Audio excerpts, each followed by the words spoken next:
Selamat pagi Bapak Ibu yang dikasihi di dalam nama Tuhan Yesus Kristus. Pagi hari ini kita akan sama-sama merenungkan kebenaran firman Tuhan. Kita akan baca ayat kita di dalam Kejadian 26 ayat yang pertama. Demikian bunyi firman Tuhan. Maka timbullah kelaparan di negeri itu. Ini bukan kelaparan yang pertama yang telah terjadi dalam zaman Abraham. Sebab itu Ishak pergi ke Gerar kepada Abimelekh, raja orang Filistin. Bapak Ibu Saudara, di bagian awal ayat ini berkata bahwa telah terjadi kelaparan di negeri itu. Pertanyaannya, kelaparan karena apa? Kelaparan terjadi karena kekeringan yang panjang. Di mana terjadinya? Di negeri itu. Nah, kita bertanya, di mana negeri itu sebenarnya? Bapak Ibu, kelaparan yang terjadi ini terjadi di negeri Kanaan. Kanaan adalah negeri yang dijanjikan Allah kepada Abraham. Kalau kita baca dalam pasal 12 dalam kitab Kejadian, maka kita bisa melihat dalam Kejadian 12 ayat yang ke-10 itu juga terjadi kelaparan. Dikatakan di situ maka kelaparan timbul di negeri itu, yaitu apa? Negeri Kanaan. Karena negeri Kanaan adalah negeri yang dijanjikan oleh Allah. Nah, negeri yang dijanjikan oleh Allah untuk Abraham tempati dan Abraham tinggal di situ dan terjadi kelaparan. Nah, ketika tanah Kanaan ini mengalami kelaparan karena kekeringan yang panjang, maka Ishak dalam Kejadian 26 ayat yang pertama dikatakan maka Ishak pergi dari situ. Alkitab berkata bahwa sebab itu Ishak pergi ke Gerar. Karena apa? Sebab itu karena terjadi kelaparan maka Ishak ngungsi pergi ke Gerar. Kenapa? Supaya tidak terjadi kelaparan. Karena apa? Terjadi kekeringan, maka Ishak pergi ke Gerar, di mana di sana tidak terjadi kekeringan. Jadi Ishak pergi ke Gerar. Bapak Ibu Saudara, ketika Ishak pergi ke Gerar, dia pergi ke sana karena untuk menghindari kekeringan yang panjang. Karena sudah terjadi kekeringan yang panjang di Kanaan yang menyebabkan kelaparan, itu sebabnya Ishak pergi ke Gerar.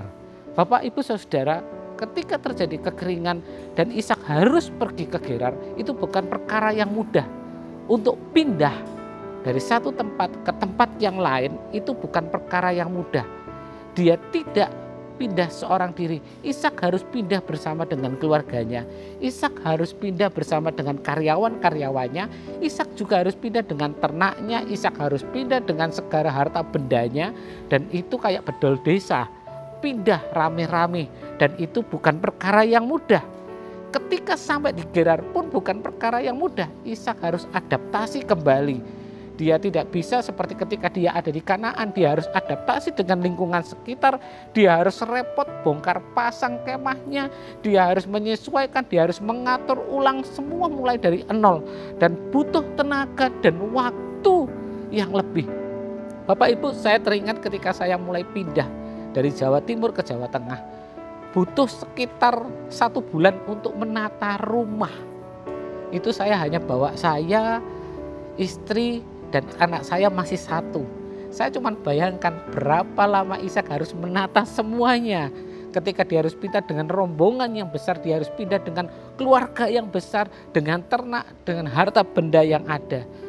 Bapak Ibu Saudara, melalui kisah ini kita mau belajar apa sebenarnya maksud Allah mengizinkan kekeringan yang panjang yang menyebabkan kelaparan itu terjadi di Kanaan. Dan inilah maksud Allah. Ishak rupanya ingin dididik oleh Tuhan, bukan hanya fokus pada apa yang dijanjikan oleh Allah, tetapi fokus kepada siapa yang memberi janji itu. Itu yang ingin Allah didik dalam kehidupan Ishak. Dan bersyukurnya Ishak bersedia dididik oleh Tuhan. Bisa saja ketika Ishak tidak menerima keadaan yang harus dialami, dia bisa kecewa. Lah kok koyok gini, katanya negeri yang dijanjikan Tuhan. Lah kok terjadi kelaparan, kok terjadi kekeringan yang panjang. Dia bisa kecewa semuanya itu. Namun Ishak bersedia dididik oleh Allah. Ishak bersedia dididik oleh Allah supaya dia lebih fokus kepada siapa yang membuat janji. Bukan hanya fokus kepada apa yang dijanjikan oleh Allah. Itu sebabnya Bapak Ibu Saudara, di dalam Kejadian 26 ayat yang ke-12 dikatakan, maka menaburlah Ishak di tanah itu dan dalam tahun itu juga ia mendapat hasil 100 kali lipat sebab ia diberkati Tuhan.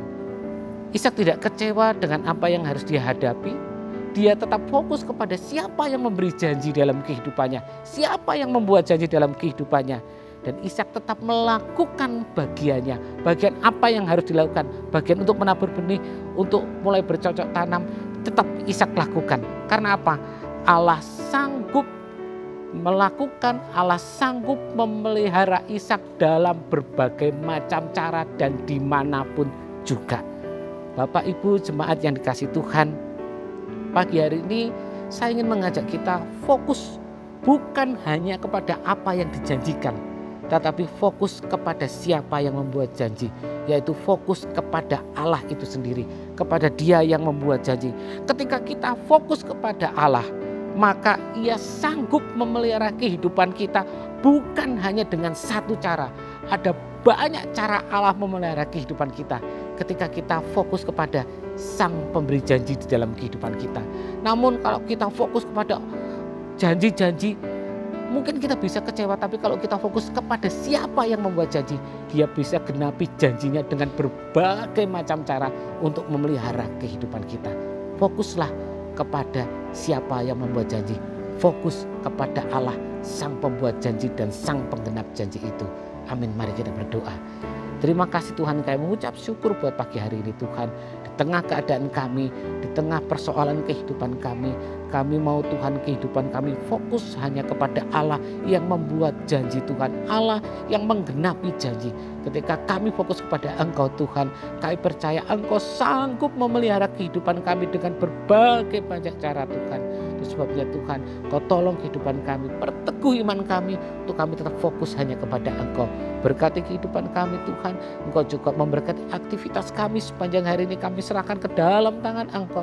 Tuhan menolong, Tuhan memberkati kami Tuhan, memberkati juga pemerintahan kami Tuhan, bangsa kami Tuhan, memberkati Tuhan, sehingga pandemik ini bisa segera berlalu Tuhan. Terima kasih Tuhan, terima kasih apa yang akan kami kerjakan sepanjang hari ini, aktivitas kami, pekerjaan kami, Tuhan yang memberkati. Terima kasih, kami masuki hari ini di dalam nama Tuhan Yesus Kristus. Haleluya, amin.